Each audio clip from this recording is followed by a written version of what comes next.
自從我哋71集咧講完呢個觀音兵之後咧，又有一位朋友留咗言俾我哋喎，佢就叫 Pat Pat。係啦，佢就話啦，主持人啱啱睇完呢集，咁啊之前同一個男朋友一齊嘅時候咧，佢對我好好，但係依家分咗手咧，佢就對我冷淡咗好多。我唔知我同佢分手係唔係做錯咗？主持可唔可以話俾我知，到底係唔係我錯咧？我同佢分手係因為有一次佢同我講有個女仔中意咗佢，我問佢咁你有冇接受到？佢話佢哋做咗朋友，跟住我就有少少唔開心，但係冇講出嚟嘅，淨係同佢講只要你開心就夠。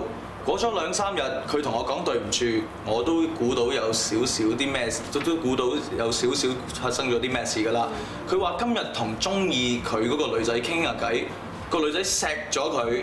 喺佢話俾我知嘅時候，我已經想喊啦。跟住咧我就 cut 埋佢先添，然之後打俾一個平時成日陪我傾電話同埋開解我嘅男仔，之後同佢發泄完，我男朋友咧就打嚟同我講，叫我出嚟啦。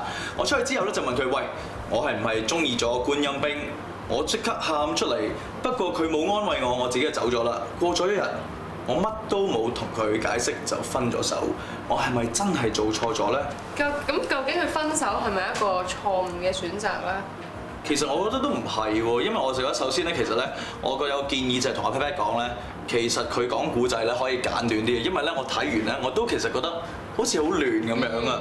咁但係佢話，譬如之前同個男朋友一齊嘅時候，佢梗係對我好好，但係依家分咗手，佢對我冷淡咗好多。咁其實呢個係正常，你唔可以 expect， 即係我同你分咗手，我都對你好好咁樣噶嘛。咁你哋一定係有問題先會分手噶啦。咁呢個可以唔需要追究啦。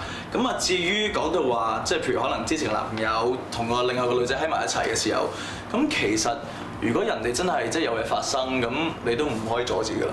又唔可以話你分咗手有冇後悔，不過其實我想知究竟 Pat Pat 係仲中唔中意嗰個男仔？你分手嘅原因係咪因為其實係想扮下嘢咧？即係想個男仔氹翻你咧？你一個手段嚟咧，係咪咧？如果你其實你都覺得個男仔俾人錫咗，咁樣係佢嘅錯，或者你唔再中意佢，因為呢件事嘅話，咁你都唔需要後悔咯，但係若然其實你攞嚟激下佢啊，你想佢氹翻嚟咧，咁就係一件錯事。但係呢個 case 幾得意，見到咧，因為其實見到男女雙方咧，其實大家都係各自好似儲住一堆嘅，即係男女嘅有自己觀音兵啦。咁但係係啦，個男嘅咧其實都有佢啲好多嘅知己喺附近啊。咁其實幾容易令到大家都對對方唔信任，譬如喺呢個 case，你話你個男朋友喺呢個咁亂嘅時候，你自己又走去打俾另外一個男仔，其實真係好似 Micky 話齋啦，究竟你係想激佢，定係你自己真係發覺啊唔係喎，我個心已經都去咗另外一度嗰度咧？咁我諗呢個可能大家即係一定要自己，當你冷靜嘅時候諗清楚咯。我想講一句咧，就係分手呢2個字咧，你唔好咁易講出嚟咯。呢啲嘢你可以慢慢再 work 翻出嚟嘅。不過你一分手就真係永遠㗎啦，你明唔明啊？所以我覺得諗清諗楚先好講咯。Dr. Yang 今日嘅地位有啲動搖啊，因為我哋好似有另外一個專業人士出現咗啦。係嘅，咁仲有咩高見咧？係原來男士對分手呢2個字咧係敏感過女仔。唔係因為覺得你一講完之後好真嘅，即係女仔咧有時一激氣咧就會講1-2句咧，其實真係好想你氹翻嘅。不過可能男仔咧就真係以為係真咯，當作係真，唔知要氹翻你咯。可以咁樣係會產生好多誤會嘅。係啊，我都覺得係。如果係男仔，因為佢男仔嘅性格都好直接，直接。係女仔其實有時都會小氣啲啦，有時都會想自己男朋友會就係讓咩事都會讓佢咯。咁有時佢話個分手其實都唔一定係真心嘅，就係想佢追翻佢咯，咁樣嘅感覺。所以，但係如果我覺得佢嗰個男仔佢我覺得而家佢真係答應咗個女仔分手，我覺得佢都唔係好愛佢，好愛嗰個女仔咯。係，我覺得個男仔即係有啲講嗰啲係好似唔係好 care 嗰個女仔方面。我覺得應該個男仔都會選擇係分手嘅應該。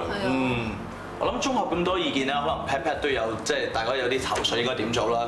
咁臨即係講完呢個 case 之前咧，我諗加多句，其實咧女仔有時都唔需要假大方。即係如果你真係介意嘅話咧，你真係可以同男朋友講，我唔中意你同佢一齊。即係你唔好話你開心就得啦，因為如果咁嘅話咧，真係可能最後尾受害嗰個咧就係你啦。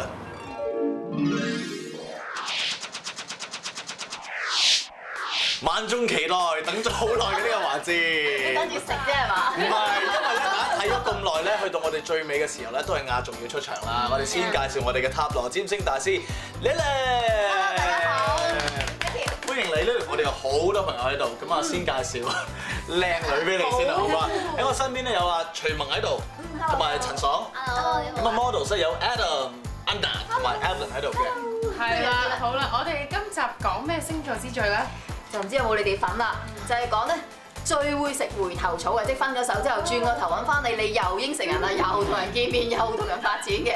而另外一個咧就係即係絕對唔肯制嘅，我唔會翻轉頭㗎，即係你唔要我咁樣。咁就係咩咧？講咗會食回頭草先啊！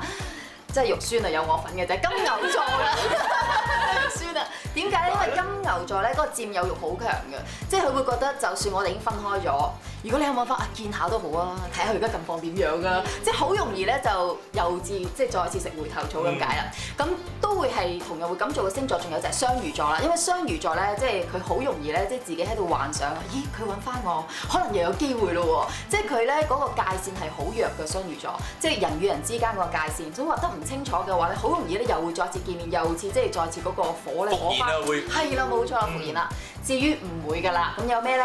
咦有呢份啦喎，梗係啦，獅子座，馬定嘴係啦，係啦，獅子座係唔會嘅。點解咧？因為佢哋咧好有嗰種英雄心啦，佢哋都幾即係正義感重嘅。佢會覺得，既然我同你已經係劃清界線嘅，即係可能做朋友就冇問題，但係如果要再次發展嘅話，唔係咁好咁咯。好重啊！我講真㗎，身邊嗰啲可以安心啊！唔係，我真係試過以前有一次咧，係分咗手，跟住其實我都覺得我好愛佢，跟住佢話不如我哋係翻埋一齊喎，我唔知點解我唔得咯。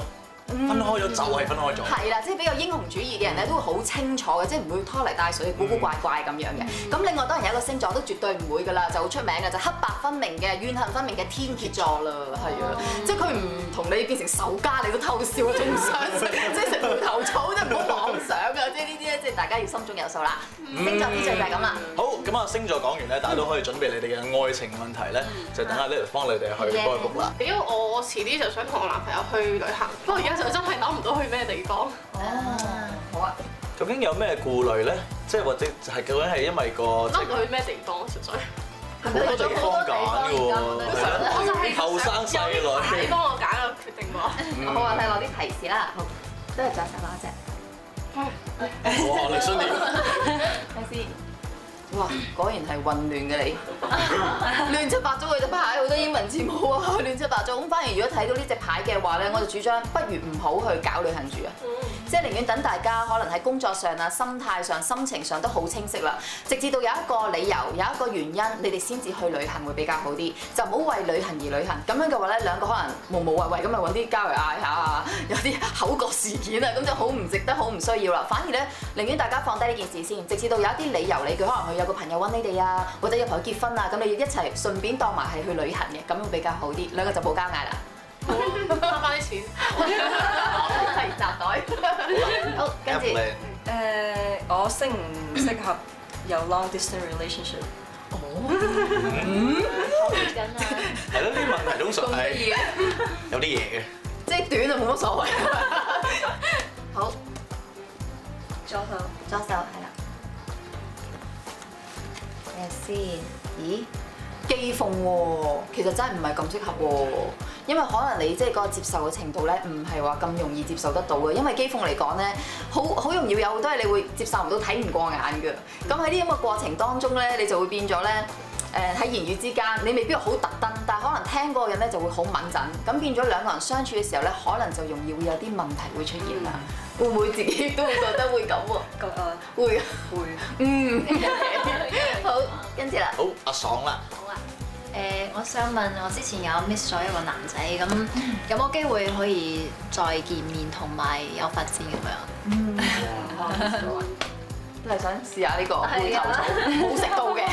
發覺阿爽真係好爽㗎喎，真係喎，即係講嘢啊或者對於愛情嗰啲咧，佢係毫不保留㗎得啦啊，妙！哇！吸出自己啊！咁但係呢一排咧都睇到一個情況嘅喎，係啊，咁你見到啦，即係個女仔好大嘅心心咧，咁樣就攞出嚟俾對方啦。咁其實原來你咧一直以嚟咧喺你中意嘅心儀對象面前咧，你唔係咁識得去將自己真實嗰面去表現出嚟啊！好多時候可能收埋咗自己啊，咁變咗反而咧你真正嘅個性同埋吸引力咧，對方睇唔到，嗰下愛嘅火花先至好似難啲去發展得到啫。所以如果嚟緊仲有機會，仲有緣分會見到面嘅，咁再有機會嘅話，最好你就真係真情流露出嚟啦，有幾爽，有幾熱情，就盡量去表現同表達出嚟，咁啊絕對有機會可以即係再次發展嘅，唔會再 miss 呢個機會㗎。好，加油！咁我就問下我之後嘅男朋友會唔會好容易出軌咧？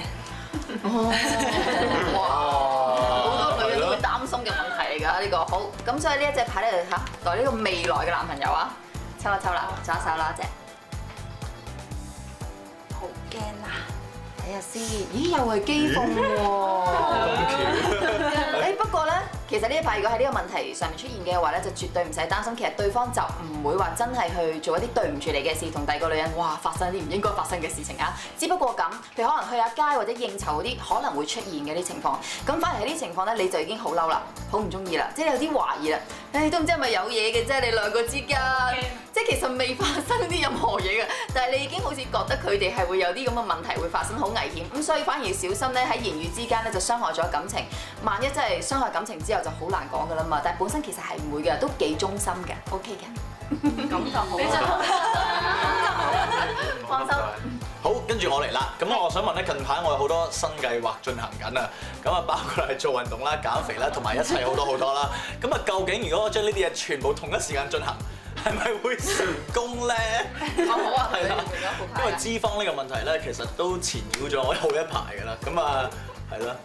好，左手攞隻。心夠唔夠咧？究竟我？哇！挑人啊！咁有趣。係啦。咁呢隻牌咧，其實就話咧，基本上你嗰個真正嗰個紀律啦，同埋嗰個根基嘅功夫係完全唔夠㗎嚇。咁但係咧，牙刷刷嗰下咧就好厲害啦，即係我將會係咁同咁㗎啦，你睇住啦，咁樣咧就好犀利咁樣喎，大家。你嘅好似我，因為真係。我笑到，你四周撩啲火頭咧，我一定 fit 過嚟啊！鬥快啊，會覺得好犀利咁樣喎。但係其實咧，真正嗰個根基同埋個 schedule 嗰啲唔係真係安排得咁穩健嘅啫。咁所以低調啲啦，咁就努力啲啦，咁啊其實就可以改善到，成功咗先牙刷啦嚇。其實今日我哋有 Lilith 喺度咧，幫我解決呢個問題咧，我諗係我嘅成功嘅一半咯。到你啦，睇你又點？係啊。我都想問下一啲身體上嘅事啦，即係有冇得再發育啊？啲女性最中意嗰啲係。我就真係想問。會啦，究竟係？我覺得咧，唔知係咪個人開始咧，慢慢隨住年紀嘅增長啦，開始身體有少少變化，想睇下。你係咪意思係老啊？做夠早年輕啫喎。想睇下身體點啦，今年係啊。好啊好啊。個機能啊，係啊。個機能。機能。而家啦。驗咗少少，我覺得真係。機能係正常嘅，係。